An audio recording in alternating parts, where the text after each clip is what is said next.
value, as a core value, is close to almost every company's heart. In the last 3 months, I've been looking at mission statements of many companies, looking for only one thing. Do they have integrity as one of their core values? And they have not disappointed, despite what we see in our environment. For Toastmasters, integrity is one of the core values. And what does it mean? It could mean that you will keep your word. Maybe that's what integrity means to you.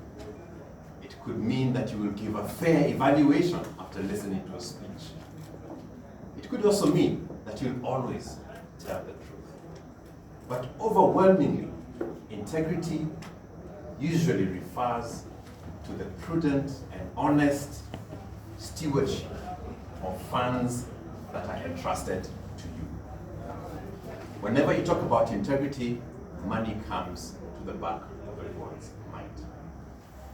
Personally, I believe that all of us, most of us, are honest. But the good book also does say that the heart is deceitful beyond all imagination and desperately wicked. You can understand it. And therefore, I believe that for us to keep one another honest, we need to be our brothers' keepers. We need to look out for one another. In the last 5 years, I have received very interesting stories from clubs with regard to financial management. Some of them a bit concerning.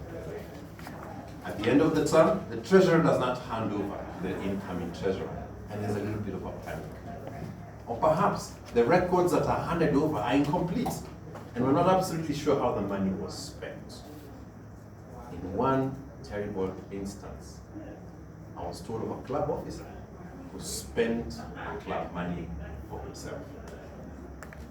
Certainly, if you live in Kenya, that will not surprise you. But for this organization that we're part of, it should not be the thing we should be hearing. And what I want to propose is that we should become the hallmark of integrity in the abyss that we live in. We should become the beacon of integrity to the rest of the people who interact with us. And only one word, I think, will work. And that is transparency.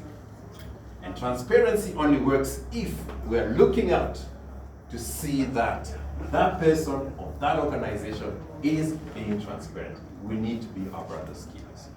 Now, why transparency? And let's look at it from a club point of view. If we're transparent, we keep our treasurers honest. One of the clubs that I'm a member of, Thika Toastmasters, have a very interesting practice. After every club meeting, the very next morning, the treasurer posts on the group the banking slip of the money that was collected and the attendance list. So if you attended and you never paid, you will know that you did not pay, and so will we. But you'll also see that the money was actually banked. As a result, we trust this treasurer. And as a virtuous cycle, he wants to prove his honesty to us. And that keeps him honest. We're his keeper, we're our brother's keeper. Another reason why transparency is important is for the executive committee.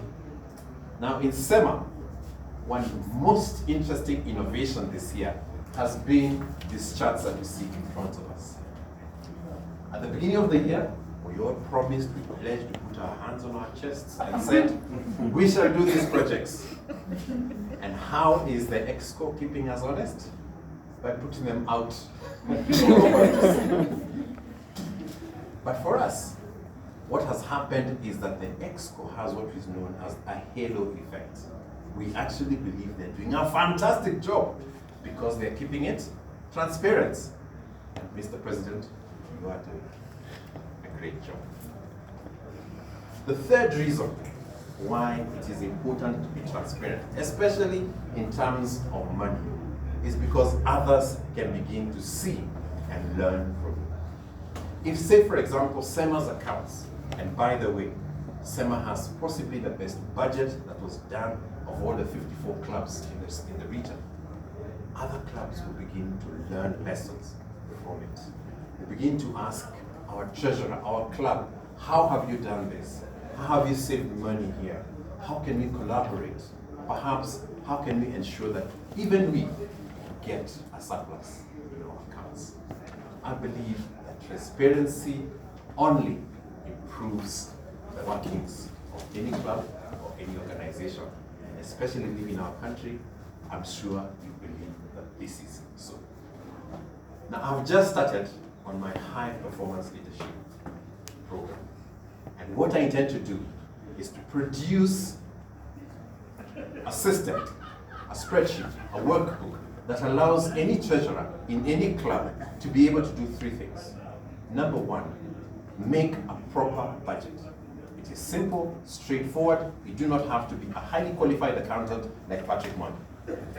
Anyone, including myself, would be able to do that budget.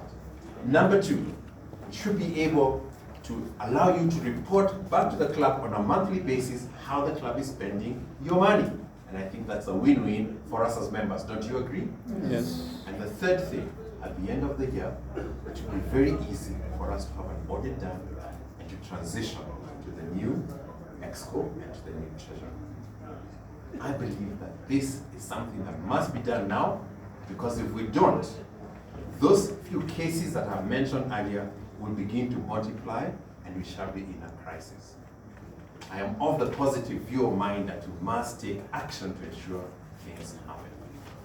Now, as part of my high performance leadership program, I'm supposed to appoint a guidance committee that advises me on the right way to do this project, and also select an action committee that helps me in fulfilling the project.